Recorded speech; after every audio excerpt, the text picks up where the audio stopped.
I grew up in a non-practicing Catholic home, and I was pretty much like every other American to where you believed in God, but I didn't know Him. I never thought about God in my day-to-day life, and that was pretty much the extent of my relationship with God. As I grew older and went to middle school, I thought popularity was the most important thing that there was. And when I became a high school student, I went into partying and got involved with the wrong crowd. I was involved in drugs. I lived on a city that's the border town of Mexico, and so drug trafficking was really prevalent there, and it was easy access.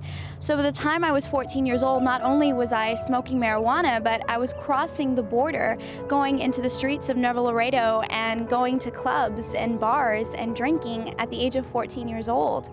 I did this on a weekly basis. Every weekend I went with my friends and I did that, and soon it led me on a downward spiral. I started dating several guys and got involved in some sexual sin and sexual relationships.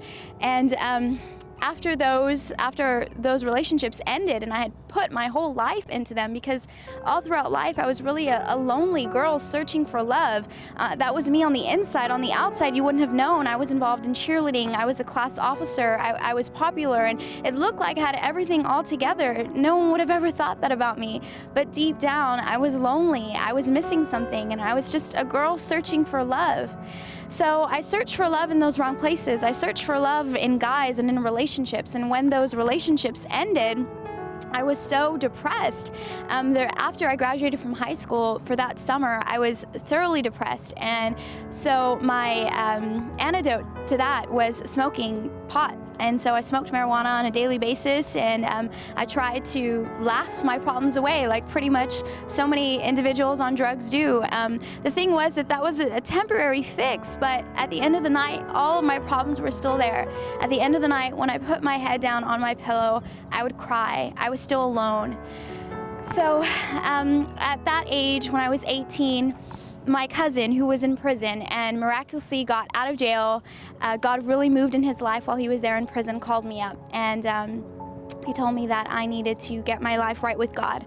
The only experience that I had with God prior to that was going to a Christian church, and even though I thought it was very awkward and weird because people were raising their hands, worshiping, and I wasn't used to that, I stayed, and I really got touched that one night, but it didn't do anything to me because I didn't want to change my life. I didn't want to know God. So I went to that one church where I had an encounter, an experience with God. And I went there and I gave my life to the Lord.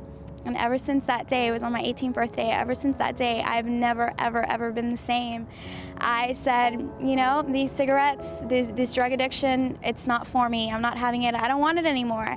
This need to feel loved by men and searching for accolades from man, I don't want it anymore. I want something real and true. And as I began to search for truth, and as I began to search for my purpose in life, and when I started questioning why I was created, God just started speaking to me, and he became so real to me like never before.